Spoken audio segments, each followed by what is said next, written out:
Selamat datang kembali di Skakmat, sebuah program di mana gua akan ngobrol dengan narasumber terkait politik. Utamanya politisi, tapi seringkali dosen, profesor diundang juga karena bukan cuma nyari debat kalau lagi di Skakmat, tapi juga kadang-kadang diskusi untuk belajar banyak hal. Jurnalis juga. Nah, Skakmat ini adalah bagian dari promosi tour stand up comedy gua yang terbaru, Mens Rea, yang istilah hukumnya berarti niat jahat, adalah sebuah pertunjukan stand up comedy 100% ngomongin politik. Akan jalan April sampai dengan Agustus 2025. Penjualan tiket dibuka kembali tanggal 10 Januari 2025 di mensrea.id. Nah, gue mau kasih prolog dikit terkait tamu yang satu ini. Tamu yang satu ini masuk ke radar gue karena beliau hadir di sebuah kanal YouTube, yaitu kanal YouTube-nya Bang Akbar Faisal. Untuk yang senang politik, tidak banyak memang kanal YouTube yang senang ngomongin politik. Maksudnya kanal YouTube personal ya, bukan media gitu ya. Kalau kayak Narasi TV atau mungkin Asumsi TV, ya udahlah ya, itu kan emang berita. Salah satunya Bang Akbar Faisal, karena beliau seorang politisi dan teman politisinya banyak. Gue juga banyak mendapatkan ilmu di situ. Salah satunya adalah kehadiran yang satu ini. Beliau menarik sekali karena kalau menurut gue dan banyak teman-teman, menariknya beliau adalah beliau ini cukup dekat dengan kekuasaan, bahkan membantu pemerintahan Pak Jokowi di periode pertama. Lalu di podcastnya Bang Akbar, beliau memberitahu apa yang menurut beliau salah atau tidak berjalan di periode kedua. Nah, ketika saya cerita itu sama beliau, beliau bilang, tapi kan bukan cuma saya yang seperti itu, ada beberapa yang lain juga. Saya bilang, iya, tapi yang menarik cuma Mas. Jadi selamat datang Mas Yanuar Nugroho. Terima kasih Mas Panji. Kalau jabatan sini jabatan sisa seminggu ya. Yeah. Koordinator tim ahli Sekretariat Nasional SDGs. Betul. Iya, tapi juga mengajar. Saya mengajar, saya dosen di Sekolah Tinggi Filsafat Triarkara. Saya terima kasih, Mas. Sama-sama. Karena sibuk sekali. Segala macam penghargaan, panggilan. Enggak juga lah, Mas. Saya hari ini pengen belajar sama Mas Yanuar, belajar banyak. Saling belajar lah. Iya, boleh. Saya tadi udah bilang sebelumnya bahwa walaupun masyarakat mempersepsikan saya ngerti politik, tapi ada banyak sekali dari politik yang saya tidak pahami. Saya pengen cari tahu jawabannya di sini. Mudah-mudahan ada. Mudah-mudahan ketemu jawabannya. Saya yakin cukup ada. Saya cukup yakin ada. Kita kan main catur. Nanti pertanyaan resminya akan dimulai di langkah catur pertama. Oke. Lalu nanti ketika permainan selesai, saya punya kesempatan untuk nanya satu pertanyaan terakhir. Oke. Tadi kita sepakatan Mas Yanuar hitam ya. Saya pegang hitam. Ini berarti Mas Yanuar, silakan. Sip. Ngomong-ngomong, apa rasanya 1 tahun selesai, 1 minggu lagi selesai bekerja? Ketika episode ini tayang udah pasti selesai. Tergantung tayang kapan ya. Iya betul. Kelihatannya sudah pasti. Saya Desember ini adalah bulan terakhir saya di PPN Bappenas. Maksud saya mengambil atau mengerjakan pekerjaan sebagai koordinator tim ahli di Seknas SDGs. Saya bukan berarti meninggalkan pemerintah itu enggak, Mas. Saya itu tetap selalu kepengen bekerja dan membantu pemerintah, tapi saya sedang mencari cara lain gitu ya, cara lain untuk membantu pemerintah secara lebih elegan, barangkali kalau saya boleh bilang begitu. Berarti sisa waktu akan dihabiskan kembali fokus di mengajar? Mengajar dan juga tadi yang saya sampaikan tadi, saya sedang mencoba mencari cara untuk gimana bisa membantu pemerintah dengan lebih baik. Ini yang raja yang mana, yang menteri yang mana? Yang raja yang ini, yang Mas pakai tanda salib ini? Iya, betul sekali. Oke. Mudah-mudahan saya masih ingat cara main catur ya. Ini saya di sini. Saya juga. Saya dulu pernah main catur tapi saya bukan jago. Kenapa ada dua? Yang satu kalau misalkan pionnya nyampe ke ujung. Oh, oke. Oke, sip. Oke, kita akan mulai permainan. Nah, ini giliran saya. Mas Yanuar ini kan waktu di era Pak Prabowo, era Pak Jokowi yang pertama adalah jabatannya terakhir itu Deputi 2 Kantor Staf Presiden. Saya kan basic sekali. Sebelum saya pengen ngomongin apa itu KSP, saya pengen tahu Deputi 2 itu apa sih sebenarnya. Ini istilah yang sering banget muncul kan. Kita kalau lihat media Deputi 2 Eselon 1. Ya. Tolong bantu saya belajar. Oke. Gini, jadi kalau di kementerian Mas ya, strukturnya itu kan ini di bawah presiden menteri. Kalau di bawah menteri itu ada jabatan eselon 1 A dan B. A itu yang mengeksekusi, kira-kira begitu, atau A itu eselon 1 penuh itu ya. B itu eselon 1 tetapi tidak seperti eselon 1A. Saya mau memberi gambaran gini. Kalau kementerian itu adalah kementerian yang menangani kebijakan, bukan mengeksekusi, bukan membangun jalannya langsung, maka eselon 1A itu namanya deputi. Tetapi kalau menteri itu atau kementerian itu menangani eksekusi, ngurus bahan bakar, membangun jalan, bikin sawah, maka namanya dirjen. Itu setara.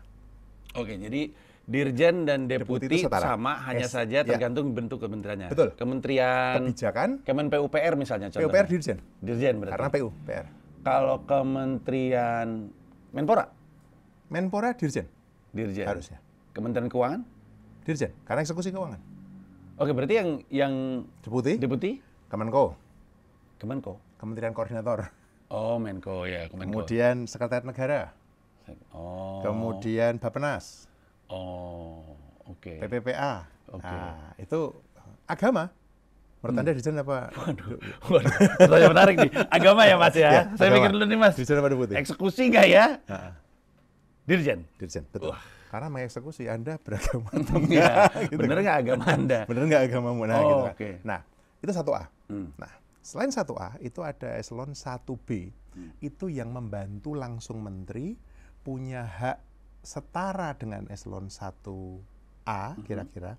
Tetapi bukan mengeksekusi atau menjalankan tugas tadi. Misalnya staf khusus menteri, itu eselon 1B. Staf ahli menteri, itu eselon 1B. Di zaman Pak Jokowi, dan saya kira diteruskan zaman Pak Prabowo sekarang, satu menteri itu boleh punya 5 staf khusus, eselon 1B. Nah, struktur itu mengatakan ada yang eselon 1B yang lain, yaitu staf ahli. Nah, kalau kita lihat di kementerian ya Mas ya, ini menteri, di bawah menteri itu ada yang menangani administrasi, namanya sekretaris kementerian. Ini disebut sekjen, kalau tadi dirjen, atau sestama, sekretaris utama, kalau tadi deputi. Lalu ada inspektur, sama, inspektur jenderal, kalau itu eksekusi, atau inspektur utama. Jadi Anda bayangkan setiap kementerian, ada 1 menteri, ada 1 ses, ada 1 inspektur, lalu sejumlah deputi atau dirjen. Ditambah staf khusus, ditambah staf ahli. Lalu Anda kalikan 48 tambah 5. Banyak banget tuh anggarannya tuh. Duitnya yang keluar banyak banget. Makanya sekarang lagi butuh duit. PPN naik 12%.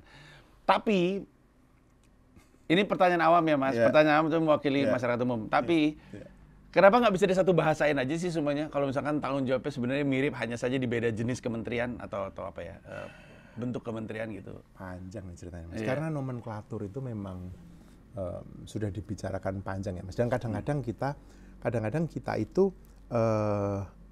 menjalankan saja apa yang selama ini dilakukan.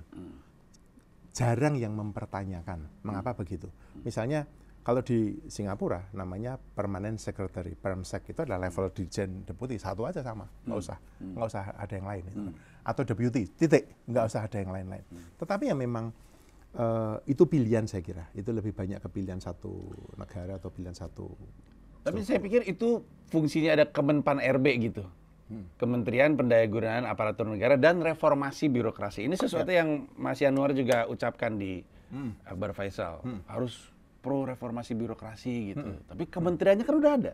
Saya bahkan waktu itu, Mas Yanuar, pernah dihubungi sama Kemenpan RB, karena Kemenpan RB butuh brand ambassador. Anda masih jadi brand ambassador ya? Udah lama ini. Ini kan pertama kali kan eranya Pak SBY, bukan sih? Sebenarnya Kementerian Pendayagunaan Aparatur Negara itu zaman Pak Harto. Tetapi kemudian ditambahi dengan reformasi birokrasi itu Pak SBY. Betul. Sebagai orang yang sebenarnya juga sudah mulai bekerja di eranya Pak SBY kan? Sudah. Iya. Itu ceritanya saya itu sedang hidup tenang di Inggris. Itu tinggal sana 12 tahun Mas. Hidup tenang di Manchester saya. Di Manchester. Boleh tahu? MU kita oke. Habis menang semalam. Tapi menang karena City lagi oglek. Nah, saya sedang enak-enak di sana. Saya itu sudah tenure tuh Mas. Sudah jadi dosen tetap di sana di Universitas Manchester. Sudah PR.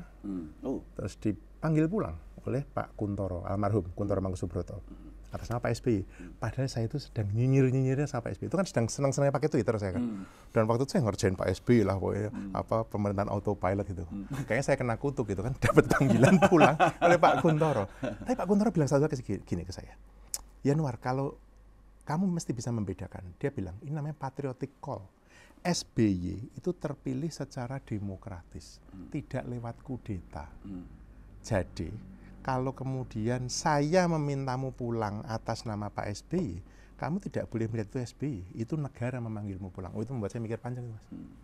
Terus saya putuskan saya pulang. Nah, saya pulang, saya diminta menjadi asisten ahli kepala UKP 4. UKP 4 adalah? UKP 4 adalah Unit Kerja Presiden Bidang Pengawasan dan Pengendalian Pembangunan. Sekarang kira-kira namanya KSP itu loh, Mas. Kantor Staf Presiden. Itu adalah paralelnya. Dulu namanya UKP 4, Unit Kerja Presiden. Saya diminta menjadi asisten ahli kepala, dijadikan eselon 1B, langsung. Tidak pernah bekerja di pemerintahan, pulang langsung eselon 1B saya. Itu setara staf khusus gitu kan. Dan itulah pertama kali saya mengenal birokrasi. Dan Pak Kuntoro saya kira 2 tahun itu mendidik saya habis-habisan, sehingga ketika saya jadi deputi pada tahun 2014 akhir 2015 awal Januari, saya sudah siap. Dan memang betul, Mas, birokrasi kita memang perlu direformasi. Sayangnya itu masih menjadi nama nomenklatur, belum benar-benar ya, belum benar-benar terreformasi menurut saya. Oke, saya mau tarik balik ke masalah eselon 1, eselon 2. Terus tadi kan kita sempat sebut soal staf khusus presiden. Mas Yanuar ngelihat staf khusus milenialnya Pak Jokowi itu seperti apa? Ayo dong. Oke. Anda nggak melangkah ini? Ya, saya juga lagi mikir ini. Oke. Bagaimana saya melihat staf khusus milenial? Ketika pertama kali dibentuk oleh Pak Jokowi, staf khusus milenial itu kan baru mulai pada periode kedua. Periode pertama belum ada. Awalnya saya berpikir bahwa itu satu upaya genuine itu ya, menunjukkan bahwa anak muda itu mendapatkan tempat di dalam pembangunan. Karena seringkali kita melihat anak muda itu cuma objek kan. Anak muda itu hanya menjadi ya udahlah kamu target pembangunan gini. Nah, ketika Pak Jokowi menunjuk staf-staf muda, saya senang. Pertama, saya percaya pada anak muda. Staf saya di KSP, Mas, waktu itu. Yang paling tua itu 5 tahun lebih muda dari saya. Dan saya belajar dari Pak Kuntoro. Ketika saya membentuk staf saya itu, Pak Luhut waktu itu kepala stafnya, saya itu ditegur. Karena, bukan ditegur kasar, tidak ya. Karena ada orang-orang yang protes, itu kenapa Yanuar kedeputian 2 isinya semua anak muda. Staf saya yang paling muda itu 23 tahun loh, Mas. Saya waktu itu umur saya 42 tahun, staf saya yang paling tua 37 tahun. Dan 37 tahun itu saya jadikan eselon 1B. Itu saya mau tahu, orang-orang itu rame karena iri saja kan, dengan gaji, dengan itu. Tapi saya yakin mereka ini orang-orang yang saya pilih sendiri, handpick. Pak Luhut itu memberi saya kepercayaan untuk memilih staf saya sendiri. Saya pilih sendiri staf saya seleksi sendiri, saya atur sendiri, dan Pak Luhut tidak intervensi sama sekali. Tidak memasukkan orang sama sekali. Jadi, saya merasa dipercaya. Dan ketika anak-anak muda ini di-mentoring dengan benar, Mas, mereka itu sangat potensial. Itu saya belajar dari Pak Kuntoro waktu beliau. Maka ketika Pak Jokowi memilih staf khusus milenial, bayangan saya, ini langkah bagus karena saya sendiri percaya pada orang-orang muda. Tapi ternyata, mungkin Mas Panji masih ingat kan, ada yang masih menjalankan bisnisnya, ada yang masih begini. Saya melihat 2 hal. Kemungkinan pertama adalah tidak ada yang mendampingi mereka. Mereka tidak ngerti unggah-ungguh birokrasi. Mereka tidak tahu bahwa ketika mereka sedang menjabat, mereka itu harus menyelesaikan dan memutuskan urusannya dengan yang di ruang privat mereka. Itu nggak terjadi, dugaan saya loh ya. Saya beruntung, saya pulang, saya dihajar Pak Kuntoro 2 tahun. Pak Kuntoro itu bilang begini saya, Yanuar, ya Mas ya, ini bukan sombong ya. Saya di Inggris, saya itu orang Asia pertama dapat Houseford Fellowship Award. Saya itu someone di Inggris loh ya. Saya pulang, Pak Kuntoro bilang begini, Yanuar, di kantor ini, UKP 4, kamu akan ketemu dengan orang penting. Kamu akan ketemu dengan banyak orang penting. Tapi bukan kamu yang penting. Terdiam saya. Lalu saya mikir, oh bener juga ya. Deket sama orang penting itu membuat kita merasa ikut penting kan? Enggak. Wah bener lagi. Itu bener itu. Jadi Pak Kuntoro bilang begitu, kamu akan ketemu dengan banyak orang penting. Kamu akan ketemu presiden, ketemu wapres, ketemu menteri-menteri. Tapi ingat, bukan kamu yang penting. Di kantor ini, cuma saya yang penting. Pak Kuntoro bilang begitu. Saya terhajar, Mas. Saya tadi bilang, saya dosen terbaik di Manchester 2009, saya dapat penghargaan Harvard Fellowship di luar negeri, Mas. Balik Indonesia saya dibanting sama Pak Kuntoro. Tapi itu menurut saya, itu kerendah hatian yang diajarkan. Diajari konflik kepentingan itu apa, dan seterusnya. Dugaan saya, itu tidak terjadi dengan staf khusus milenialnya Jokowi. Dugaan saya sih cuma pencitraan aja, tapi... Nah, betul. Akibatnya kemudian ketika orang mengatakan, ini pencitraan saja, saya tidak bisa mengelak. Iya. Jadi hanya mau memberi warna. Lihat ada anak muda, diberi pekerjaan serius nggak? Nggak. Diberi tanggung jawab serius nggak? Nah, itu loh, Mas, titik di mana saya merasa ada perubahan dari yang substantif ke yang kosmetik. Ini kan substansi. Saya melihat periode satunya Pak Jokowi. Dan jangan salah, Mas, saya itu bangga banget, dan menurut saya itu adalah periode dalam hidup saya di mana saya merasa hidup sepenuhnya bekerja untuk bangsa. Dan saya tidak menyesal ketika ada orang mengatakan, ya Anwar, kamu ikut bertanggung jawab, Jokowi jadi kayak gini. Lo tunggu dulu, yang mana dulu? Periode pertama, saya bangga betul. Itu periode substansial menurut saya. Tapi kemudian masuk ke periode kedua, pelan-pelan, selain menjadi politik, yang dipoles adalah kosmetiknya ini, Mas. Itu yang membuat saya kemudian, oh begini. Ya saya memahami, tentu saja politik, begitu Anda lebih tahu politik dari saya, barangkali. Tapi saya merasa, kalau kayak gini caranya, berat ini. Itu saya. Nah, berarti kalau misalkan memang, mau ngapain nih? Ya oke. Kita gini dulu deh.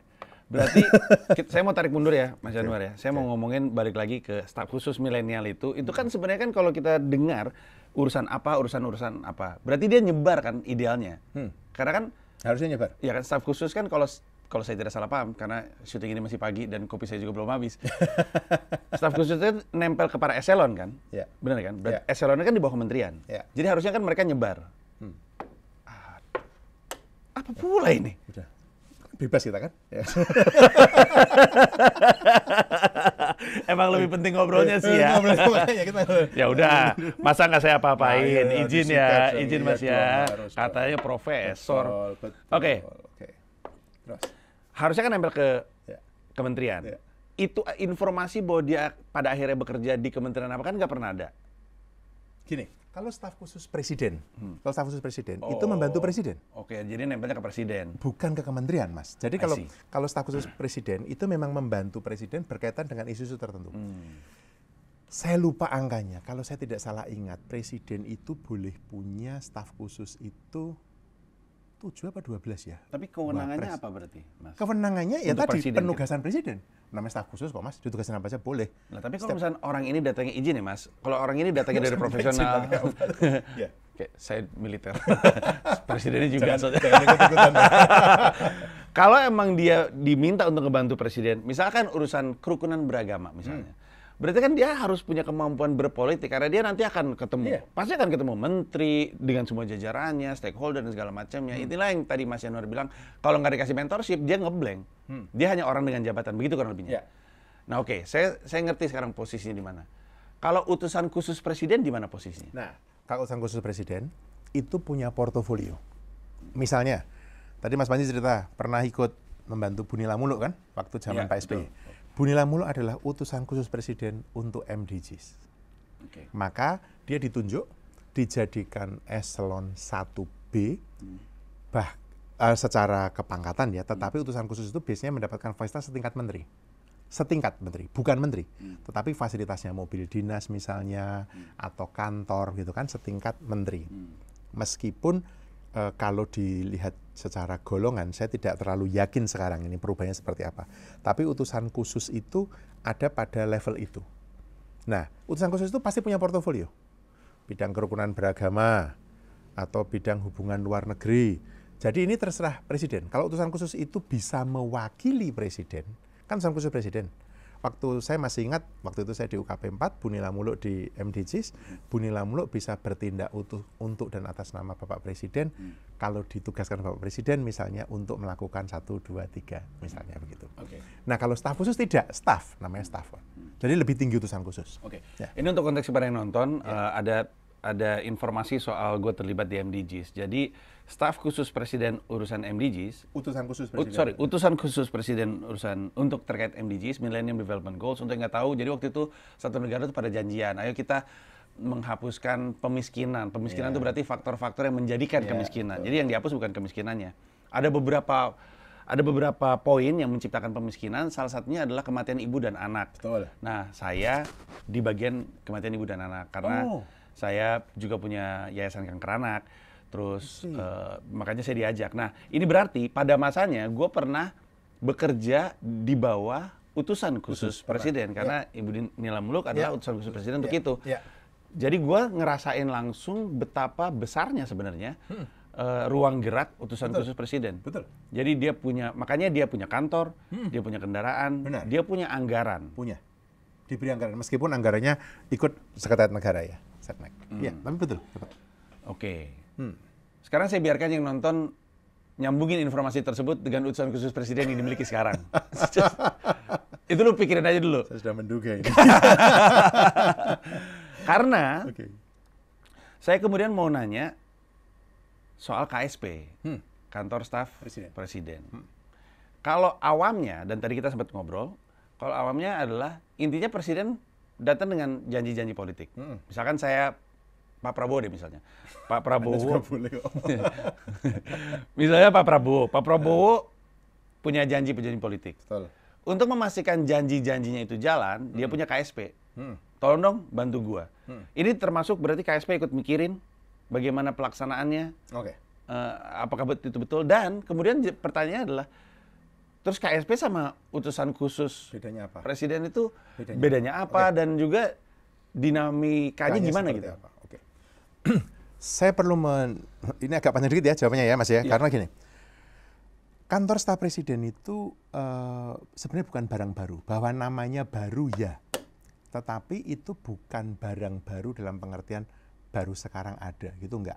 Zaman Pak Harto, dulu namanya Sesda Lobang, Sekretaris Presiden untuk Pengendalian Operasi Pembangunan. Sesda Lobang, Sekretaris Presiden untuk Pengendalian dan Operasi Pembangunan. Pembangunan itu operasi. Itu zaman Pak Harto itu. Enggak, pemerintah Republik Indonesia itu senang banget singkatan aneh. Oh tentu Mas, tentu. Saya juga pusing sendiri kok. Itu saya juga tuh. Oke, terus? Trivia ini, saya pulang ke Indonesia, belajar birokrasi itu saya baca itu singkatannya apa biar nggak salah singkatannya ngomong. Aneh-aneh. Aneh-aneh. Oke, jadi zaman Pak Harto itu ada, Sesda Lobang.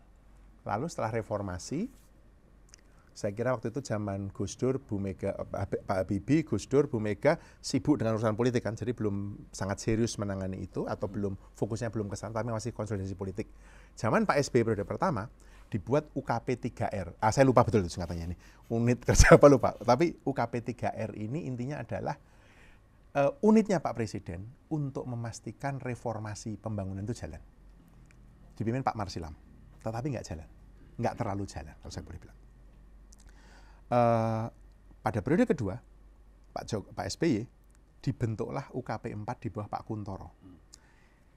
Menurut saya ini relatif berjalan baik karena Pak SBY sudah melihat Pak Kuntoro memimpin BRR, Badan Rekonstruksi dan Rehabilitasi Aceh Nias, tsunami kan. Tsunami Aceh Nias itu Pak Kuntoro memimpin BRR itu. Karena sukses Pak Kuntoro kemudian menjadi tim pemikirnya Pak SBY untuk kampanye periode kedua, dan Pak SBY menjadikan Pak Kuntoro sebagai kepala UKP 4 itu menggantikan Pak Marsilam. Stop dulu di sini. Saya nggak pengen yang nonton tuh ngerasa, wah ini pemberian jabatan karena terima kasih. Justru sebaliknya, saya ngelihatnya adalah orang ini ikut membantu merencanakan. Itu dia titik saya. Ini sekarang titik saya. Jadi ketika Pak SBY membentuk UKP 4, penunjukan Pak Kuntoro itu bukan ujuk-ujuk dibentuk lembaganya kamu jadi pimpinan ya, bukan. Tapi Pak Kuntoro itu bahkan sudah merumuskan janji-janji Pak SBY ketika dia maju pemilu 2009. Jadi ketika Pak SBY menang, Pak Kuntoro menjadi kepala UKP 4. Itu sebuah konsekuensi dari situ. Oke, jalan. Pak SBY berakhir, Pak Jokowi masuk. UKP 4 dibubarkan oleh Pak Jokowi. Nanti saya punya ceritanya sendiri tapi nanti saya jawab dulu pertanyaan ini. Kemudian Pak Jokowi membentuk kantor staf presiden yang tugasnya sama dengan UKP 4. Nah, tugas kantor staf presiden ini adalah menerjemahkan janji politik presiden ketika dia kampanye menjadi program pembangunan yang dikerjakan kementerian, lembaga, pemerintah daerah. Istilah kami itu KLD, Kementerian Lembaga Pemerintah Daerah. Harusnya yang ada di KSP kan orang-orang yang dulunya ikut membantu tim kampanyenya Pak Jokowi kan harusnya. Karena paling tahu program. Karena paling tahu program atau tahu bagaimana nawacita dirumuskan waktu itu. Tetapi di KSP periode pertama yang memimpin Pak Luhut. Pak Luhut tahu, tetapi Pak Luhut tidak membawa, seingat saya, Mas Darmo, sekarang Direktur Utama PLN, itu Deputi 1, Mas Purbaya, sekarang di Lembaga Penjaminan Simpanan, itu Deputi 3. Lalu Mas Eko Sulistyo, Deputi 4. Di luar itu orang baru, saya khususnya. Orang baru itu dalam pengertian saya tidak ikut tim kampanyenya Pak Jokowi. Saya itu yang tersisa dari zamannya Pak SBY yang ditarik. Nah, jadi menerjemahkan arahan presiden itu saat itu ada Pak Luhut, ada Mas Darmo, ada saya kebayang, saya tanya nawacita itu bagaimana dulu, mengapa bisa begini gitu. Nah, tugas unit seperti kantor staf presiden itu menerjemahkan tadi visi politiknya presiden menjadi program yang harus dieksekusi. Kami mengawal. Mengapa? Karena ada program rutin, Mas. Kasarnya begini, menteri nggak bekerja, merem, presiden nggak bekerja, tetap jalan ini, negara ini. Karena ada birokrasi yang menjalankan program-program rutin pemerintah di kementerian. Ya. Kalau saya tidak salah ingat ya, di tingkat rincian output di kegiatan-kegiatan itu, setiap tahun itu sekitar ada 6.000 sampai 7.000 kegiatan itu. Yang outputnya itu ya yang seperti Mas Panji alami ini, Puskesmas mesti bagaimana, seperti apa kayak gitu. Nah kan tidak mungkin kita mengasih 7.000. Waktu nawacita kami memilih yang mana yang diawasi oleh kantor staf presiden. Kami sisir satu persatu berdasarkan janji presiden tadi, nawacita tadi. Misalnya waktu itu mengatakan presiden kan berjanji memperluas jaminan sosial. Kita cek di jaminan sosial mana yang bisa, yang kita lakukan ini. Atau digitalisasi, itu yang saya sampaikan ke beberapa kesempatan, saya mengatakan, saya memilih satu data Indonesia, kayak gitu contoh seperti itu. Nah itu yang membuat saya kemudian, kalau gitu saya pilih beberapa aktivitas. Saya memilih waktu itu 100, kami ajukan kepada Bapak Presiden. Bapak, ini ada 100 yang kami pilih, Bapak setuju atau tidak? Kira-kira begitu kan Pak Presiden. Tentu saja Pak Jokowi juga nggak membaca semuanya, tapi saya kira dia kemudian melihat ini, ya Mas ini setuju. Nah kemudian diambil. Deputi 1 menangani berapa, Deputi 2 menangani berapa, dan seterusnya. Saya ketiban untung, Mas. Saya menangani 67 dari 100 itu di kedeputian saya. Jadi saya menangani itu mengapa saya bilang periode pertama Pak Jokowi itu bekerjanya habis-habisan, betul itu. Nah, tugasnya itu. Nah, kaitannya dengan utusan khusus. Kalau tadi kami menangani apa yang disebut dengan program prioritas, utusan khusus itu menangani isu khusus. Kadang-kadang berhubungan. Dan ketika berhubungan, ya kami harus diskusi. Misalnya, saya masih ingat ketika waktu itu periode pertama Pak Jokowi ada KAA, masih enggak, Konferensi Asia Afrika, peringatan, saya lupa berapa tahun itu ya, KAA itu. Kemudian, ya kami harus bertemu dengan utusan khusus presiden, hubungan internasional, seperti apa urusannya. Atau, apalagi ya, saya nggak terlalu ingat karena zaman saya di periode pertama itu, fungsi utusan khusus presiden itu tidak terlalu dominan. Utusan khusus presiden bidang protokol atau bidang hubungan internasional itu kan sangat spesifik ya. Kebetulan bukan dalam portofolio saya. Tetapi intinya kalau KSP itu tugasnya langsung mengkoordinasi dengan kementerian. Jadi saya sebagai deputi saat itu, kalau ada program pembangunan yang mandek, saya bisa nulis surat. Saya mengundang dirjen-dirjen untuk rapat, mereka harus datang atau mereka ya saya undang untuk datang gitu kan ya. Tapi kalau utusan khusus nggak begitu bekerjanya. Itu Mas yang membedakan. Ya kalau khusus bekerjanya? Bekerjanya tadi koordinasi karena mewakili presiden kemana. Kalau mereka butuh, mereka akan kontak kami yang mengkoordinasikan dengan. Jadi outputnya itu utusan khusus agak susah ya kalau disebut, karena outputnya adalah misalnya begini. Kalau relasi antara tadi kan mengatakan bolak-balik hubungan kerukunan antara agama tadi ya. Kalau sekarang urusan pendirian rumah ibadah lebih mudah itu ya. Kalau saya tanya ke Mas Panji, itu kerja utusan khusus bidang kerukunan beragama atau pekerjaan Menteri Agama? Susah kan jawabnya? Iya. Nah, dua-duanya. Nah, makanya utusan khusus itu akan berkoordinasi dengan kementerian itu dan atau dengan kantor staf presiden untuk membantu itu berjalan. Tetapi kalau kami di kantor presiden, sepanjang itu mencakup langsung prioritas presiden, kami bisa mengkoordinasikan di kantor staf presiden. Berarti sebenarnya sebenarnya utusan khusus presiden ini pekerjaan yang sangat krusial kalau memang diniatkan untuk bekerja seperti seharusnya. Oh iya, benar. Begitu krusialnya sehingga penunjukannya harusnya nggak sembarangan. Oh iya, Mas. Namanya kalau di dalam nomenklatur global di dunia, namanya special envoy. Special envoy to the prime minister, itu di Inggris.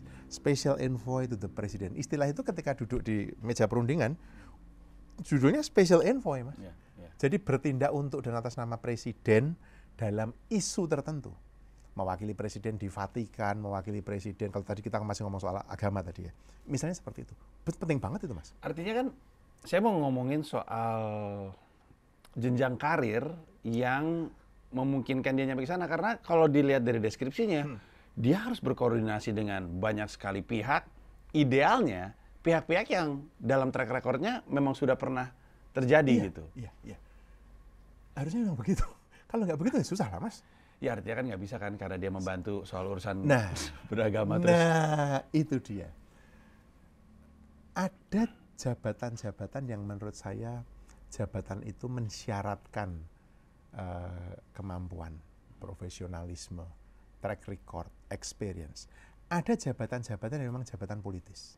Yang memang harus kita akui ketika seseorang atau seorang presiden masuk atau seseorang jadi presiden, dia didukung banyak orang dan harus memberikan jabatan-jabatan.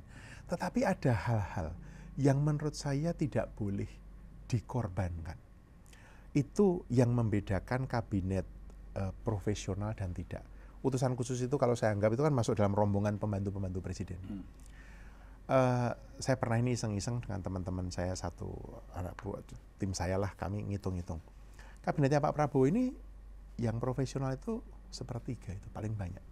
Yang 2/3 lebih banyak karena transaksi politik, artinya mendukung, membantu kayak gitu. Itu oke-oke saja. Pertanyaan atau concern saya adalah mereka ditempatkan di mana? Kalau mereka ditempatkan pada posisi-posisi yang sangat sangat vital untuk mati hidupnya banyak orang, kan repot. Dan menurut saya itu, atau yang sangat, kalau nggak mati hidupnya banyak orang, yang itu Mas, yang ikut menentukan ke arah mana negara ini berjalan, itu ya. Jangan sampai salah memberikan advice, jangan sampai salah mengambil keputusan itu. Nah, itu yang saya selalu pikirkan dan jadi concern ya dalam penyelenggaraan bernegara ini ya. Mungkin justru karena saya bukan dari birokrasi, saya bukan pegawai negeri kan. Jadi ketika saya masuk ke birokrasi, saya menjadi deputi, saya mencoba membayangkan dan mencoba memahami ini gimana sih ini sebenarnya birokrasi ini bekerja gitu ya.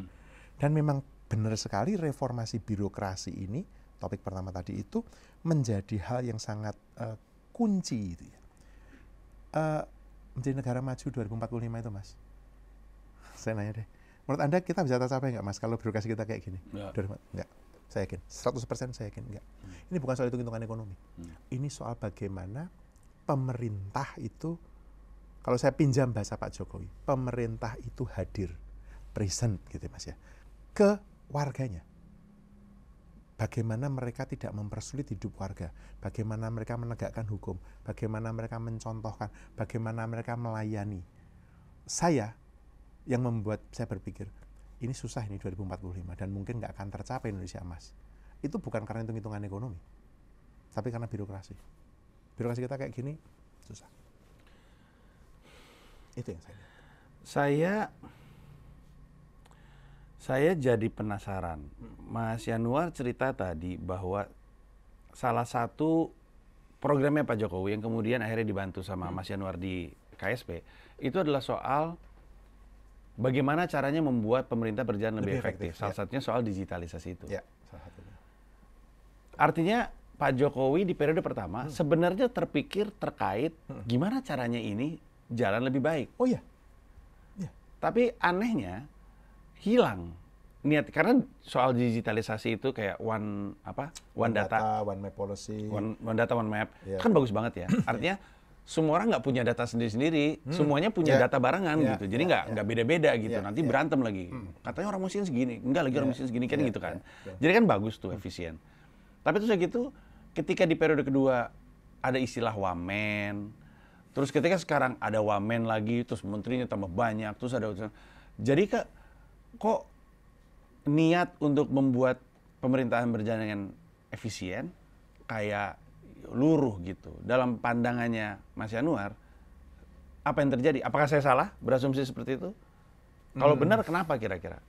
Gini, sebenarnya kalau tadi Mas Panji sebenarnya bicara dua hal yang sedikit berbeda ya Mas ya. Maksudnya begini, kalau kita bicara tata kelola pemerintahan, digitalisasi itu hanya salah satunya. Dan saya yakin makin ke sini mestinya pemerintah itu makin sadar bahwa digitalisasi itu keniscayaan. Nggak bisa Mas, zaman kayak gini kita nggak pakai digital. Jadi mestinya kesadarannya adalah membangun kapasitas pemerintah untuk embrace, untuk menggunakan teknologi digital ini. Ya. Jadi harusnya satu data itu makin bagus, harusnya satu peta makin bagus, harusnya SPBE, sistem pemerintahan berbasis elektronik, e-government, dah paling gampang. E-government kita harusnya makin baik, ya kan? Harusnya makin baik. Nah, yang saya lihat adalah niat ini itu mestinya dijaga betul oleh pemerintah, karena nggak bisa nggak begitu. Di zaman seperti sekarang ini, peretasan PDNS misalnya kemarin, atau PDN kemarin, atau leakage sekian data, itu kan sudah menunjukkan pada kita bahwa tata kelola digital kita nggak beresin, harusnya gitu. Itu satu hal. Hal yang kedua adalah jumlah aparat atau jumlah public official yang meledak, menggemuk itu. Implikasi yang kedua ini adalah pada, gimana saya mau bilang, kinerja pemerintah. Ini kabinet kita tuh obes Mas, kayak saya ini lah, terlalu gede badannya gini kan, lari susah. Kabinet yang besar semacam ini akan menyulitkan koordinasi. Kabinet yang sebesar ini akan membuat kita berpikir berkali-kali hanya untuk melakukan hal yang seharusnya simple. Logikanya Mas, harusnya kabinet kita itu justru makin ringkes. Dari 34 saya membayangkan, ya setidaknya masih tetap sama 34 lah, atau kalau enggak berkurang ke 30 atau 25 begitu. Ini enggak, malah 48 plus 5. 48 kementerian plus 5 yang setara menteri yang jadi anggota kabinet. Ini implikasinya bukan hanya pada anggaran tadi, tetapi ketika kementerian baru terbentuk, itu kan ada nomenklatur baru, ada staf baru, ada kantor baru, ada anggaran baru, dan lain-lain. Mereka belum bisa jalan. Sampai dengan Desember ini, SOTK, struktur organisasi dan tata kelola, itu belum selesai. Targetnya Desember ini selesai. Kalau Desember selesai, Januari itu baru siap-siap. Triwulan pertama 2025, dugaan saya mereka belum bisa deliver. Saya pernah menulis di koran dan saya sampaikan bahwa 6 bulan minimum itu lame duck kabinet ini. Janjinya banyak, ngomongnya banyak, tapi nggak deliver. Kalau sial setahun atau lebih. Dan 100 hari besok bisa kita cek yang sudah dikerjakan apa. Agak sedih juga ya kalau misalkan selama, anggaplah 100 hari, atau bahkan lebih pemerintah jadi lemdak, karena kan duit keluar terus tuh ya. Oh iya. Nah, itu maksudnya untuk mereka bekerja gitu.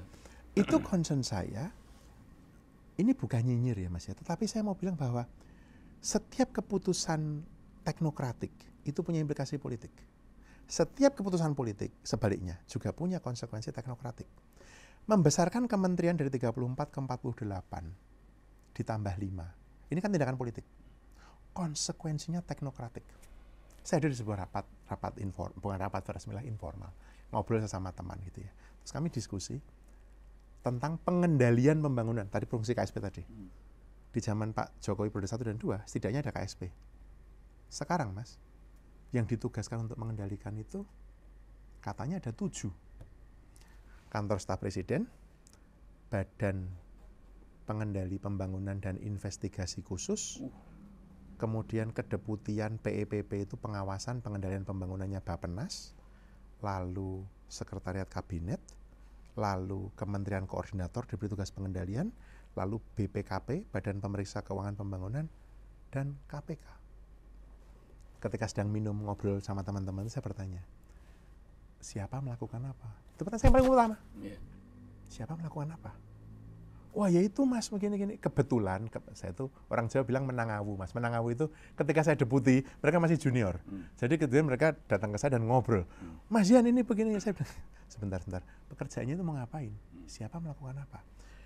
Tumpang tindih seperti ini mas. Itu saya ambil satu contoh ya. Itu across kementerian yang 48+5 itu akan gede.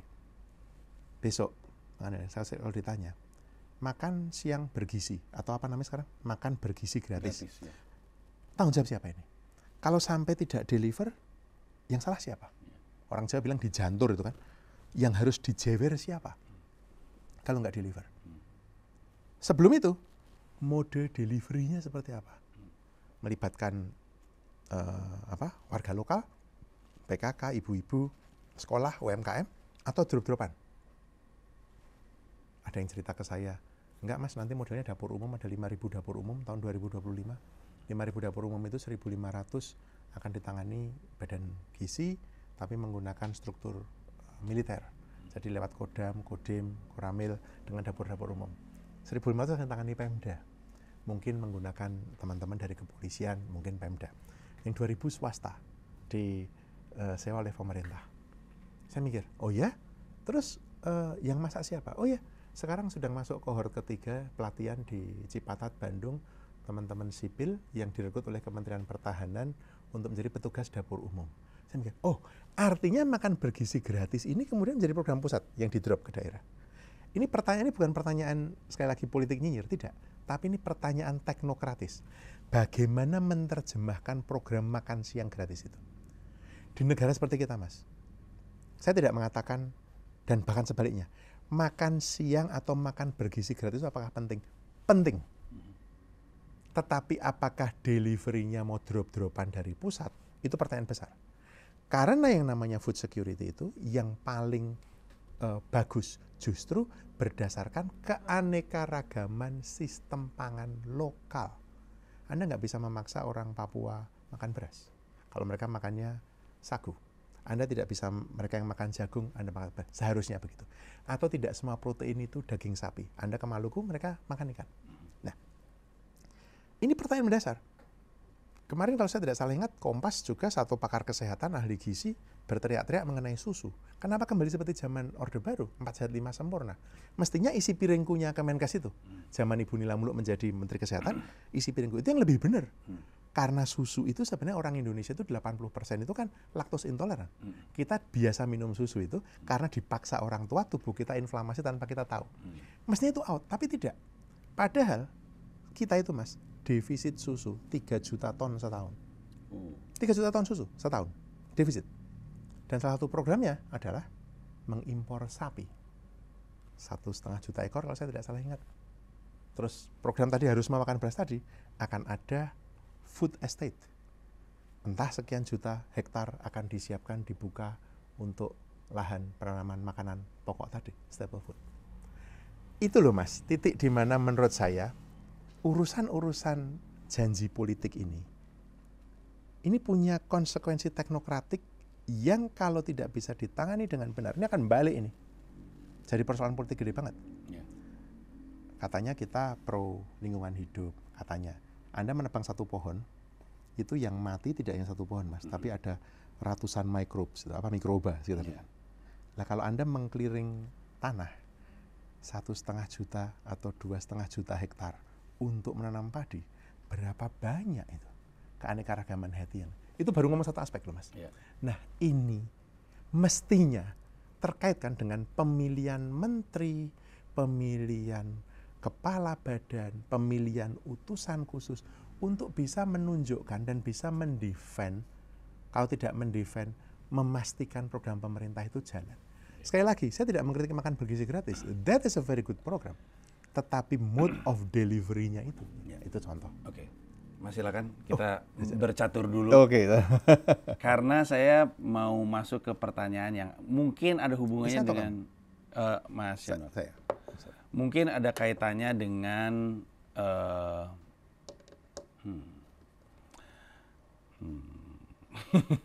Bentar ya Mas. Enak. Ya udah kita main gila aja dulu ya. Oh iya. Nah, gilaan.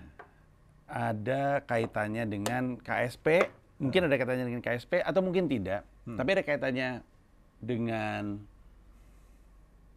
sesuatu yang saya curiga bukan merupakan sebuah janji politik seorang presiden serta-merta. Saya mau ngomongin PSN. PSN, oke. Ya. PSN itu kan proyek strategis nasional. Banyak orang, gimana istilah apa yang saya mau gunakan? Bukan curiga ya, tapi Nggak apa-apa juga Pak kata itu. curiga deh Mempertanyakan ya. atau Ya, tidak, mempertanyakan apakah sebuah proyek itu perlu untuk dikasih label PSN, karena dengan label PSN itu ada banyak hal yang akan mempercepat ruang geraknya. Ya. Nah, saya mau belajar soal PSN. Apakah ini istilah baru ataukah istilah lama? Apakah memang ini ada di KSP? Karena kan presiden yang punya keinginan. Sejauh mana KSP membantu, dan ini ngomongnya bakal panjang dan kita akan main caturnya jadi lama lagi, tapi kita mau bawa ke hari ini karena PSN sering jadi perkara. Rempang, terus namanya Bandara Kertajati, terus sekarang PIK. Betul, PIK, betul. Ini kan semua jadi Morowali. PIK ini Tempo lagi spesifik ngebahas soal PIK sebagai PSN yang katanya sebagai bentuk terima kasih Pak Jokowi karena si perusahaan tersebut dan pengusahanya ikut ngebantu proyek IKN gitu sebagai bentuk konsekuensi. Jadi memang isunya lagi hangat sekarang. Tapi saya pengen tahu PSN itu apa sebenarnya dan di mana, gimana cara PSN ini bekerja gitu? Ya, oke. Namanya PSN ya Mas ya, program atau proyek strategis nasional ya, itu sebenarnya ya mestinya atau logiknya itu bagian dari proses atau bagian dari bagaimana janji-janji presiden itu diwujudkan. PSN itu biasanya menyasar atau ke satu titik ya Mas ya, tentang satu isu spesifik. Pembangunan misalnya yang sekarang kita rame Pantai Indah Kapuk atau sebelumnya tadi Anda menyebut apa tadi? Dulu Bandara Kertajati itu. Dan ini tidak perlu dikaitkannya dengan KSP ya, karena fungsi KSP itu kan mengawal yang janji-janji presiden yang tadi. Biasanya PSN itu ada yang kadang-kadang terkait, kadang-kadang tidak. Tapi spesifik PSN itu adalah program atau proyek yang secara khusus dianggap berpotensi untuk meleverage, mendongkrak, meningkatkan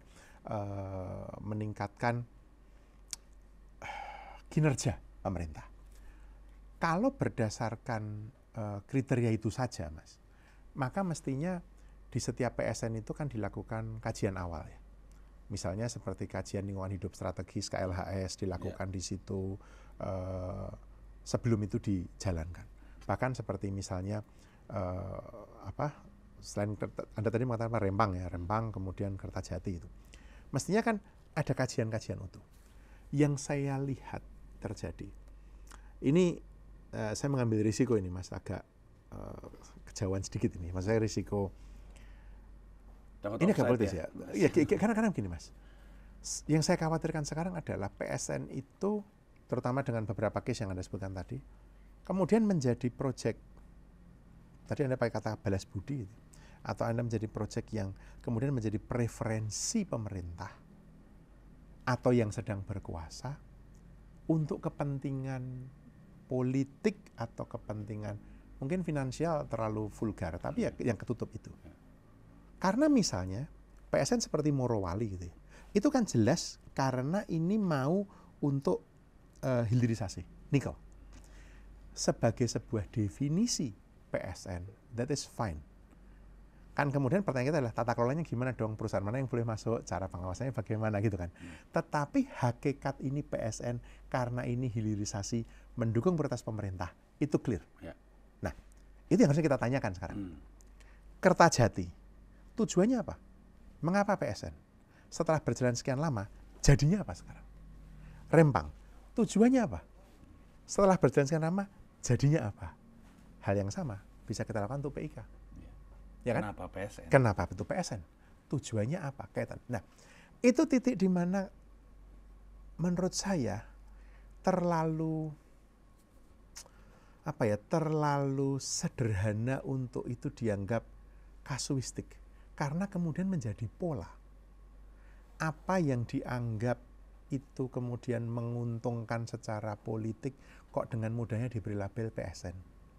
Karena begitu dia mendapatkan label PSN, maka seluruh privilege lah ya Mas ya, kemudahan-kemudahan ke sana kan. Kemudahan pengurusan perizinan, kemudahan mendapatkan pendanaan, dukungan segala macam akan ke sana.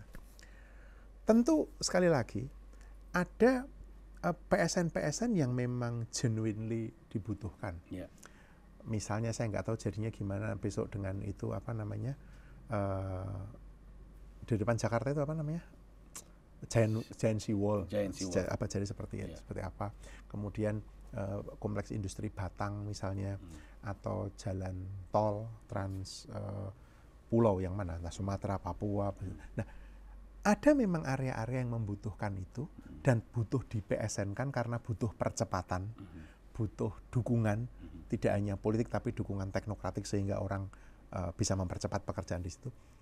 Tapi tadi yang saya khawatirkan, begitu itu ditempelkan karena soal balas budi atau soal politik, itu jadi masalah. Itu cara saya melihatnya. Sekali lagi, saya mengambil risiko untuk mengatakannya, tapi saya melihat ini sekarang terlalu menyederhanakan kalau saya hanya mengatakan ini hanya kasus. Enggak.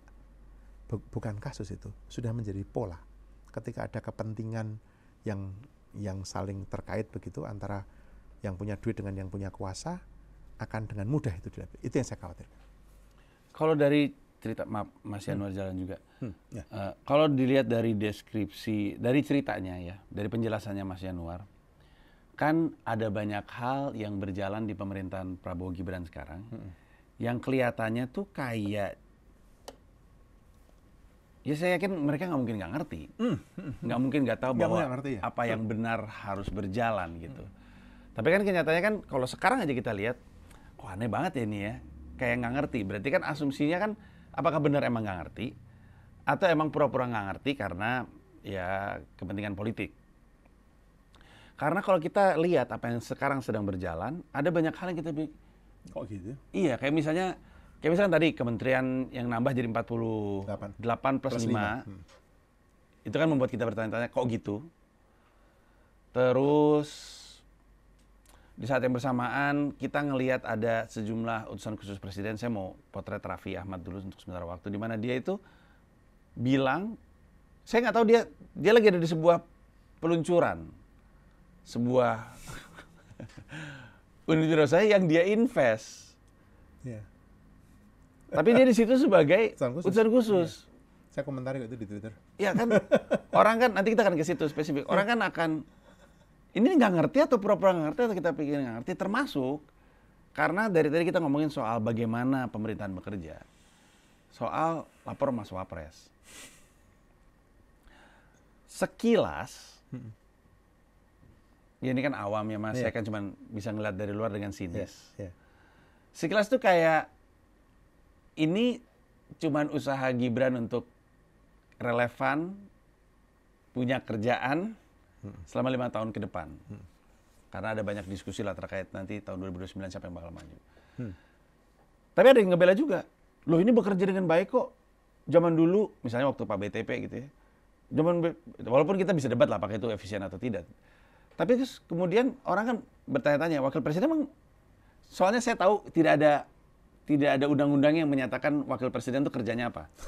Benar kan ya? Nggak ada. Jadi kalau dibilang emang itu kerjanya, ya bisa sih gitu. Kiai Ma'ruf Amin ditanya kan, kerjanya apa? Ya ada sih gitu. Pak Budiono, saya ingat Pak Budiono. Pak Budiono memang dikasih tugas sama Pak SBY. Tolong dong ini urusan perekonomian. Saya punya teman sejumlah kerja di Kementerian Keuangan. Dia sampai ngomong-ngomong sendiri, gue paling sebel kalau orang bilang Budiono nggak kerja, orang gue meeting mulu sampai malam sama dia. Berarti kan emang Wapres ini punya penugasan dan penugasannya bisa beda-beda. Kalau misalkan Kiai Ma'ruf Amin jadi Wapres, kemudian dia tahu kerjanya harus kayak Pak Budiono, ya pusing beliau gitu kan. Tapi kan kita juga punya logika untuk berpikir, masa ranahnya di level seperti itu gitu. Nah, kalau Mas Yanuar sendiri ngelihatnya gimana? Oke, wah ini ada beberapa pertanyaan sekaligus ini. Gini. Saya mulai dari yang terakhir, justru melebar ya. Mulai dari yang terakhir. Yang pertama mesti kita ingat adalah kita ini sistemnya presidensial. Presidensial itu artinya bahwa semua memang mengikuti arahan presiden. Wapres memang tidak punya portofolio. Tergantung presiden menugaskan apa, Mas. Kalau presiden tidak menugaskan, dia nggak bisa ngapa-ngapain. Sekali lagi, ini presidensial, ini bukan parlementer, ini presidensial. Jadi kalau presiden tidak memberi penugasan, Wapres nggak bisa ngapa-ngapain. Contoh, ketika Gus Dur menjadi presiden, Bu Mega menjadi wakil presiden, Bu Mega meminta kepada Gus Dur dan Gus Dur bersedia untuk memperkuat kantor Wapres. Maka jumlah deputi naik, deputi Wapres. Dari seingat saya 3 menjadi 7. Karena Bu Mega diberi pekerjaan oleh Gus Dur banyak. Ketika Bu Mega menjadi presiden, dia lupa mengecilkan kantor itu. Lalu Pak SBY jadi presiden. Periode pertama. Pak JK jadi Wapres kan? Dia punya perangkat kuat itu di Wapres. Sorry Mas, saya tarik mundur. Lupa mengecilkan kantor itu dengan jadi asumsi. mengembalikan ketiga lagi itu ya. Iya, dengan kan asumsi. Beliau punya Wapres. Bu Mega punya Wapres. Iya, Pak siapa kalau saya lupa. Hamzahas. Iya. Ya, tapi beliau tidak lupa aja menurut saya. Nggak kerja. Menurut saya lupa beliau. Karena ngurusi politik kan. Iya. Dan itu kan kalau masih ingat zaman itu, saya nggak ada di Indonesia tapi saya membaca dari koran waktu itu kan kondisi di mana wah rame itu ya Mas ya. Betul. Nah, itu masih di DPR. masih di DPR itu. Nah, MPR jadi beliau dan Pak Hamzahas tidak aneh-aneh. Jadi Bu Mega tidak merasa terancam dengan Pak Hamzahas. Pada periode kemudian Bu Mega diganti oleh Pak SBY. Pak SBY jadi presiden, JK jadi wakil. Pak JK memanfaatkan betul struktur 7 deputi itu kan. Dan Pak JK menjadi Wapres yang sangat kuat. Bahkan waktu itu kalau saya membaca beberapa pengamat kan mengatakan sempat mengganggu kan Pak SBY sana sini meskipun ya oke lah. Pada periode kedua, tadi indikasinya Pak JK jalan nggak sesuai dengan arahannya Pak SBY. iya, tetapi sudah punya diberi portofolio kan, betul, maka jalan ada, tidak sesuai dengan arahan iya. Pak SBY. Nah, pada periode kedua Pak SBY tahu ini, gantilah JK harus dengan orang saya. Maka masalah Pak Budiono. Dan benar Pak Budiono itu bekerja keras. Karena kantor saya saat itu KP4 itu kan dekat sama Pak Budiono. Wah lah kita keluar rapat sama Pak Bud Mas, udah memang gila-gilaan. Bener kan Wapresnya? Nah, lalu periode pertama Pak Jokowi. Wapres, zaman Pak SBY dulu tadi, Pak Budiono itu mendapatkan portofolio, ngurusi kemiskinan, ngurusi reformasi birokrasi, saya lupa ngurusi Papua juga atau tidak, tapi kira-kira itulah portofolionya. Lalu pada periode Pak Jokowi, periode pertama Pak JK dapat portofolio itu juga, meneruskan portofolionya, kalau nggak salah ditambah dengan reformasi birokrasi masuk ke sana. Lalu Pak Jokowi, periode kedua dengan Pak Ma'ruf Amin. Sekretariat Wapres itu bekerja keras menurut saya. TNP 2K ada di situ dan lain-lain kan. Dan ketika kebetulan saya waktu itu sempat cukup dekat dengan Pak Ma'ruf Amin, kemudian beliau bertanya pada saya, Pak Yanuar, sebelum beliau jadi Wapres waktu itu ya, tugasnya ke depan seperti apa, saya sampaikan Bapak itu tergantung Bapak Presiden. Dan Pak Jokowi memutuskan untuk agar Pak Ma'ruf Amin tetap meneruskan portofolionya Pak JK. Bagus menurut saya. Jadi ya sudah, Pak Ma'ruf Amin itu mengerjakan reformasi birokrasi Mas, pengentasan kemiskinan, menangani Papua. Banyak loh pekerjaan Pak Ma'ruf Amin itu. Diem-diem ditambah industri halal. Anda nggak tahu kan? Ini kerjaan Pak Ma'ruf itu justru banyak. Cuma industri halal yang ketahuan kan? Oh 3 ini rutin Pak Ma'ruf Amin. Memimpin TNP 2K. Resultnya? Menurut saya resultnya not bad loh Mas. Misalnya yang untuk penanganan kemiskinan itu, TNP 2K itu di bawah Wapres itu bekerja erat dengan Kementerian Sosial, memastikan, apalagi ketika COVID ya Mas ya, saya tahu berantakan sana sini. Tapi menurut saya dalam keadaan seberat atau berantakan itu, bagaimana mereka bertahan, mereka menjalankan itu, menurut saya itu kerja yang bagus banget itu mereka. Singkat cerita, Pak Jokowi periode kedua berakhir kan, Pak Prabowo orang baru. Ketika Pak Prabowo mengumumkan kabinet, ini saya jahil ini Mas, loh kok ada BP Taskin, Budiman Sujatmiko, BP Taskin. Berarti nggak di Wapres lagi dong. Diam. Terus reformasi birokrasi semua akan disatukan di bawah Panerbe bersama dengan LAN dan BKN. Loh, berarti nggak di Wapres lagi dong. Terus peran Papua akan ditangani oleh Kementerian. Nggak di Wapres lagi dong. Jadi portonya apa? Jadi portonya apa? Satu media mewawancarai saya mengenai lapor Mas Wapres. Saya bilang syaratnya saya nggak mau ada narasumber lain, dan yang kedua yang saya sampaikan itu dimuat secara akurat. Dan saya sampaikan. Itu ya memang agar kelihatan relevan saja Mas. Karena yang dikerjakan Mas, pelaporan itu, lapor Mas Wapres atau lapor itu bukan interface lapornya. Ini Mas Panji yang pemerintah ya, saya yang rakyat ya. Saya melapor. Bukan ini yang penting. Yang penting adalah setelah laporan diterima, diapain? Mas Panji ada koordinasi nggak dengan kementerian lembaga? Ada standar pelayanan minimum nggak? Kita sudah punya platform lapor itu. Kalau Anda pakai platform lapor, Mas, Anda lapor, dalam 3 hari kerja harus dapat acknowledgement. Laporan Anda ya, Anda akan diverifikasi ini manusia atau bukan. Kemudian Anda akan diarahkan. Kemudian yang di belakang ini backbone-nya akan bekerja ke kementerian yang mana mengerjakan apa. Kalau saya jadi Gibran, saya akan mengatakan begini. Bukan saya bikin lapor Mas Wapres. Kalau kalian punya masalah, laporkan ya ke lapor Go.id. Saya yang akan memastikan laporan Anda ditindaklanjuti. Mestinya itu seorang Wapres. Bukan terus bikin kanal laporan sendiri. Itu cuma berapa puluh orang sih atau berapa ratus orang sih yang ke sana. Malah bikin repot kan. Orang datang dari daerah hanya untuk melapor. Dan setelah saya tanya, itu juga masuk kok Pak. Setelah wawancara saya jadi agak rame gitu, ada yang kontak ke saya. Enggak kok Pak Yanuar, itu lapor itu juga masuk ke lapor ID. Loh, lalu apa gunanya bikin dong? Nah, yang seperti itu Mas. Maka, nyambung tadi dengan soal utusan khusus tadi. Ini semua sebenarnya kalau saya melihatnya, apakah Pak Prabowo tidak tahu? Saya kira Pak Prabowo sebagai seorang seasoned politician, dia tahu. Apakah pembantu-pembantunya tahu? Dugaan saya garis besarnya tahu. Tetapi the devil is always in the details. Di situ timnya Pak Prabowo yang baru ini, menurut saya harus diakui gagap. Ada menteri-menteri lama. Ada Pak Pratikno, ada Pak BGS, ada Bu Sri Mulyani, ada siapa lagi? Yang menteri-menteri lama. Yang kalau Anda lihat, they deliver. Atau menteri yang berangkat dari birokrasi.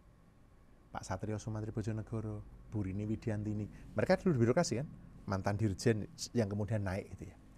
Tetapi untuk kementerian-kementerian yang baru, even seperti Pak Sugiono yang di Kementerian Luar Negeri yang kemudian kemarin sempat menuai berbagai kritik, saya melihat ada hal-hal yang memang perlu ada yang bilang, perlu ada yang menyampaikan. Retreat yang di Magelang itu, yang kemudian jadi seperti militer-militeran itu ya, tentara-tentaraan itu ya. Mestinya itu dipakai sebagai ajang untuk envisioning gitu Mas ya. Ini 5 tahun bersama ke depan ini kita mau ngapain? Anda mau melakukan apa?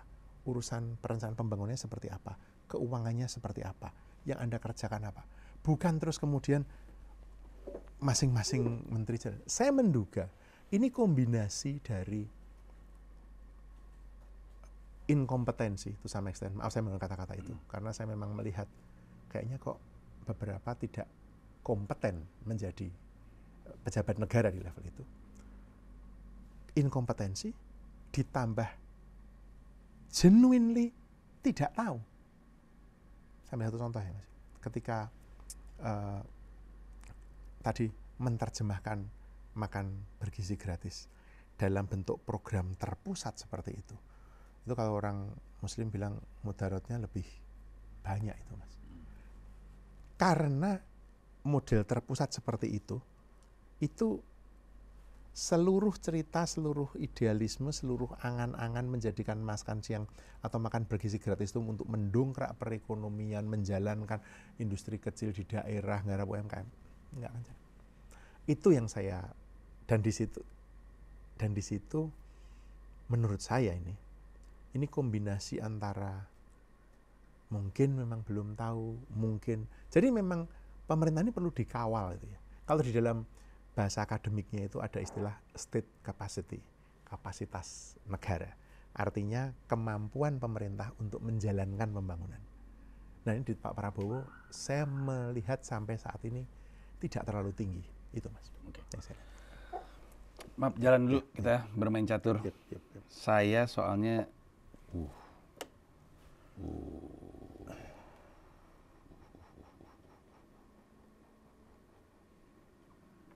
Oke. Bentar ya Mas. Ya. Agak serius juga nih. Ya. Saya tuh nggak bisa, saya udah lama nggak main catur. Biasanya suka kayak gitu ngomongnya, tapi saya maju ke sini dulu deh. Saya sekarang jadi ingin tahu apa yang Mas Yanuar prediksi akan terjadi.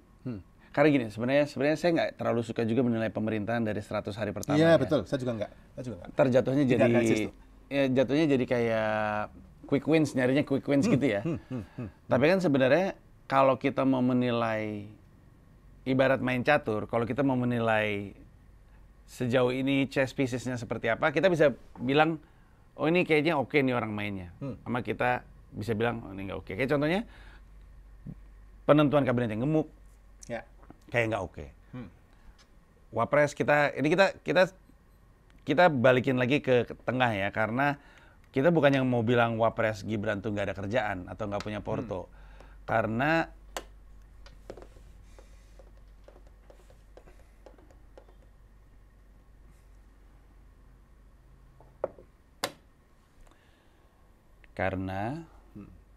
Mas Gibran kemarin ada meeting tuh, Mas Yanuar, kalau ingat, di Menpora, Ya. yang sambil baca laptop itu. Yes, betul. Ramai tuh berapa menteri ya? Jadi kan, Ya, ingat saya. Ya. sekilas kan kita bisa bilang, ada deh yang kerjanya. Kayak lagi kerja, emang lagi kerja. Ya.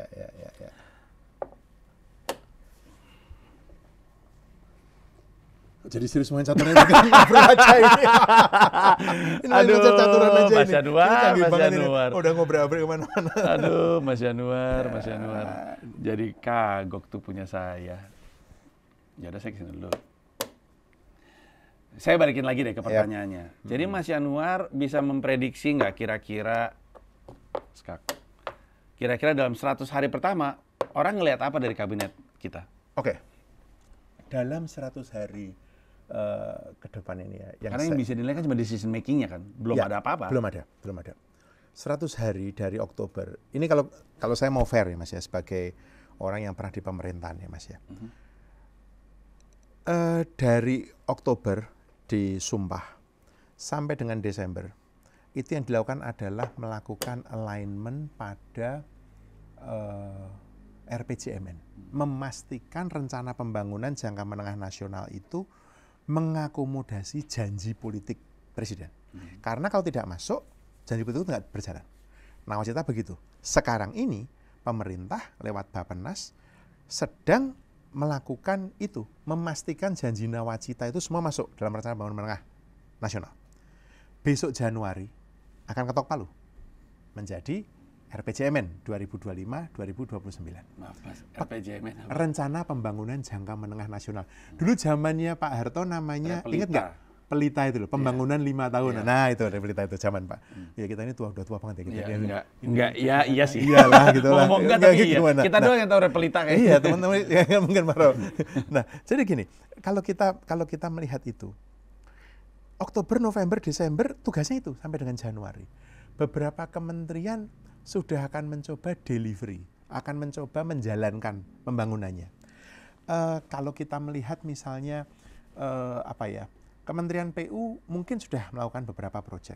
Kalau kita melihat Kementerian Agraria Tata Ruang mungkin sudah menjalankan beberapa hal. Tetapi kita juga melihat bahwa ketika Pak Prabowo memutuskan kabinetnya seperti ini, ada kabinet yang ada yang pembentukan baru, kementerian yang dipecah. Mereka ini Mas, 3 bulan ini sibuk dengan urusan internal itu. Stafnya di mana, stafnya siapa saja, kantornya di mana, anggarannya berapa, rencana kerjanya apa. Maka 100 hari tidak realistis melihat. Kalau 100 hari Anda mau melihat, sudah capaiannya apa ya, itu nggak realistis. Iya, tapi kita bisa nilai pengambilan keputusannya kan? Betul.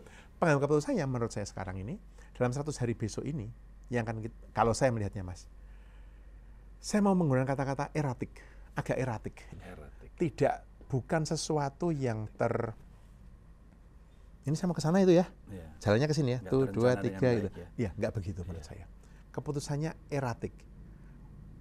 Balik lagi, mulai dari soal 15.700 turun ke sekian, turun ke 10.000, turun kemana, atau rencana mengerjakan, oh iya besok kita mau mengerjakan proyek ini, besok nggak jadi, IKN-nya jadi atau tidak, dan seterusnya itu ya. Jadi dalam 100 hari ke depan belum ada program real, yang bisa kita lihat adalah corak pengambilan keputusan atau corak pembuatan kebijakan dan melemparkan. Nanti BPN akan seperti apa, kemudian reformasi subsidi akan seperti apa gitu kan. Belum bisa lihat. Dan saya juga bukan pendidikan politik yang baik sebenarnya. Saya tuh lupa Mas ya, siapa tuh yang memulai 100 hari itu. Tetapi itu bukan hal yang baik sebenarnya. Media itu. Media ya? Saya yakin media. Memang nggak baik karena ujung-ujungnya mau itu kepala daerah, mau itu presiden jadinya quick wins terus jadinya yang di permukaan banget. Lihat betul. Ada ini, lihat betul, ada itu betul. Gitu kan. Nah, saya lebih concern melihat dalam 1 sampai 2 tahun pertama. Karena itulah saat dimana kita bisa mengevaluasi sebuah pemerintahan. Ini pemerintahan baru dengan corak yang baru, dengan kabinet yang baru yang dirombak. Saya melihat saya diskon. 6 bulan pertama itu lemdak, nggak akan bisa ngapa-ngapain. Ya. Tapi kalau di dalam semester berikutnya juga belum kerja, nah itu ada masalah. Tapi sampai dengan setahun, ekspektasi saya adalah kabinet ini akan deliver beberapa yang kunci. Saya tidak akan membayangkan 5.000 dapur umum beroperasi semua, nggak harus. Atau seluruh sekian juta anak sekolah itu mendapatkan makan bergizi, enggak. Atau kan janji ada banyak itu kan, makan bergizi, kemudian perluasan kartu-kartu, kemudian kenaikan gaji pegawai ada 8 itu. Nah, saya tidak membayangkan semuanya, enggak. Itu harus ditata gitu ya, di dalam 5 tahun itu mana dikerjakan kapan. Tetapi harusnya bisa bilang kepada publik. Saya membayangkan Pak Prabowo besok pidato awal tahun sekaligus dalam tanda petik 100 hari itu mengatakan, saudara-saudara sekalian kita masuk ke tahun baru, tahun 2025, sampai dengan 2029 Kabinet Merah Putih merencanakan begini. Mestinya Pak Prabowo sendiri take ownership itu Mas. Dan dia mengatakan bahwa yang akan kita kerjakan adalah ini, sebagai janji politik. Yang akan memaksa juga birokrasinya bekerja. Karena kalau tidak Mas, itu nanti persembunyiannya adalah SOTK saya belum selesai, organisasi saya belum selesai, saya belum punya dirjen, saya belum, terus kapan mau bekerja?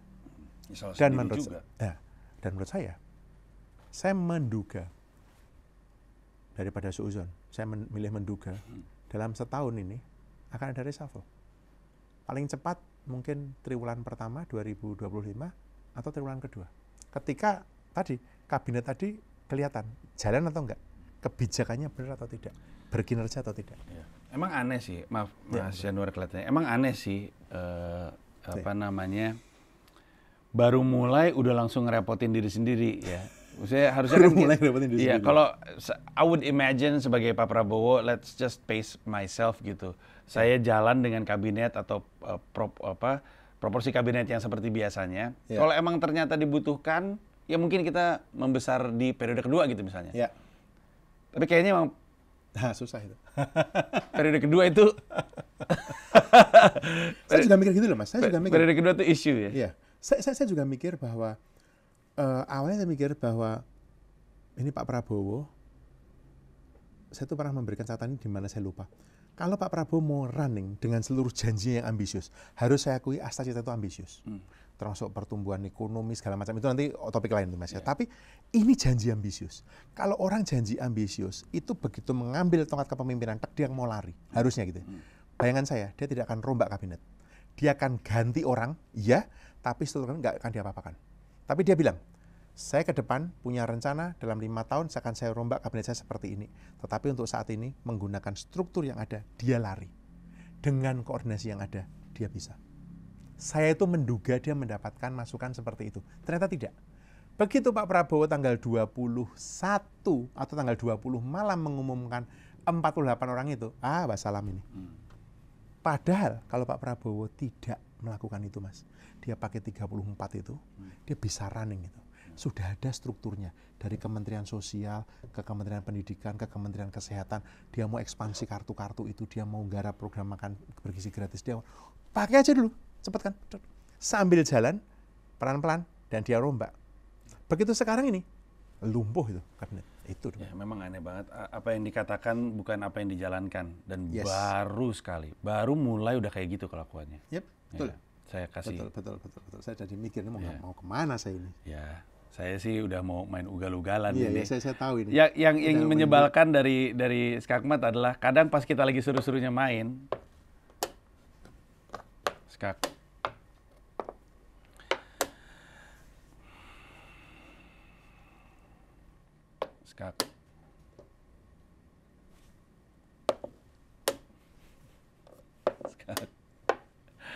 Justru bener. Wah ini dia. Gimana? Mau galau-galan? Tadi bukan. Maksudnya pertanyaan tadi gimana tadi? Ya, pertanyaannya adalah, saya tadi mau menilai bahwa Pak Prabowo itu, Kan nggak bisa. astaga. Ulangi. Oh enggak, ini berarti saya blunder ini. Saya nggak ngeh ini. Wah, ini saya blunder ini. Ya udah kalau gitu. It's your move now, right? Iya benar. Iya jangan. Kalau saya masa saya makan ini. Enggak apa-apa Mas, silakan. Okay. Emang kita juga waktu itu keburu panjang kita masih bungkus, jadi silakan aja dihajar. Terima kasih banyak. Jarang-jarang permainan selesai. Emang kalau lawan orang pintar beda. Enggak begitulah. Saya punya pertanyaan terakhir, tapi saya mau framing dulu pertanyaannya. Sekarang kita bisa menilai Pak, dalam periode yang sangat singkat beliau menjabat menjadi Presiden Republik Indonesia, beliau seringkali mengatakan sesuatu dan menjalankan sebaliknya. Kita bisa asumsikan ini tuh karena kompromi politik. Jadi kan ada faktor teknokratis, ada faktor politis. Nah, di obrolannya Mas Yanuar dengan Bang Akbar, Mas Yanuar tuh mengucap sebuah kalimat yang saking bagus itu dijadiin klip sama Mas Akbar, bahwa Pak Prabowo tuh sebaiknya belajar dari Pak Jokowi. Karena yang terjadi di periodenya Pak Jokowi itu kayaknya lagi berjalan di periode pertamanya Pak Prabowo. Iya, itu betul. Kalau orang tahu dia mau punya 2 periode, dia bilang gue sekarang kerja periode pertama gitu. Gue tahan dulu deh, gue pasang badan biar yang minta tolong dan minta bantuan, minta akses gitu ya. Gue tahan dulu. Dan Mas Yanuar berada di periode pertama Pak Jokowi bisa menilai bahwa ini mah membanggakan kerja saya. Betul. Periode kedua, walaupun Pak Jokowi bilang ini adalah periode terakhir saya nggak ada niat untuk nyalonin lagi, saya mau all out untuk rakyat Indonesia. Masih ingat kan ini? Masih. Tiba-tiba kelakuannya sama sekali nggak seperti itu. Iya. Jadi ada kompromi politik, ada faktor politisnya. Nah Pak Prabowo ini kayak orang yang udah di periode kedua. Benar. Yang kelihatannya udah langsung memberikan kompromi politik. Nah, kita coba, karena mungkin tidak banyak juga, maksudnya nggak semua orang nonton yang Mas Akbar Faisal. Saya minta bantuan di pertanyaan terakhir ini. Apa kesalahan Pak Jokowi yang sebaiknya tidak Pak Prabowo lakukan di periode sekarang? Walaupun kita tahu ada indikasi cukup banyak bahwa Pak Prabowo ini mungkin nggak akan ada di periode keduanya. Karena what's at stake adalah kemakmuran Republik Indonesia. Keadilan sosial bagi seluruh rakyat Indonesia ini kan kayak utopis gitu. Tapi kan masa nggak diperjuangin gitu kan. Apa yang Pak Prabowo mesti lihat dari pemerintahan Pak Jokowi periode kedua dan tidak lakukan sehingga setidaknya beliau punya legacy untuk ditinggalkan. Wah ini berat ini. Iya. Saya nyekak itu sama nyekak saya. Ini ya. Oke gini Mas. Satu hal yang ini renungan tentu sangat bias pribadi ya Mas ya. Saya disclaimer di depan dulu. Yang saya lihat dari pergeseran Pak Jokowi periode pertama ke periode kedua adalah bukan hanya bagaimana dia memilih dukungan politik, tetapi bagaimana juga dia memilih corak memerintah. Dukungan politik kita bergeser dari masyarakat sipil, dari kelompok-kelompok teman-teman aktivis, meskipun juga ada partai ya, tapi periode pertama. Tapi periode kedua itu kelihatan banget kan, ke pengusaha, ke elit partai itu kan, bukan ke grassroots itu. Dan kemudian berpolitiknya memang politik elit itu ya. Tapi pada corak memerintah yaitu dia tidak lagi, menurut saya ini, selain secara sengaja misalnya seperti memperlemah KPK, Undang-Undang 1919 itu menurut saya itu menyesakkan itu Mas. Tapi kemudian itu menjadi pintu masuk untuk yang lain-lain. Dan yang kedua adalah konflik kepentingan dia sendiri itu tanpa malu ditunjukkan.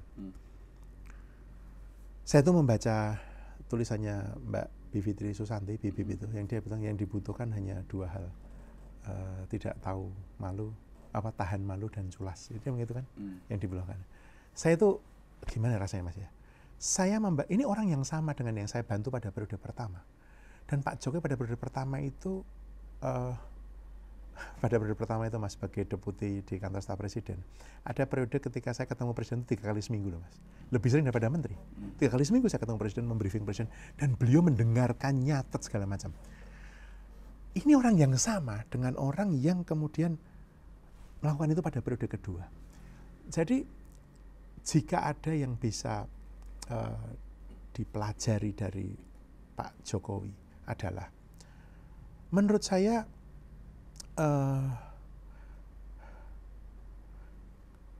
ketika konflik kepentingan politik ini mengambil alih seluruh logika kenegarawanan, legasi dia itu dilupakan.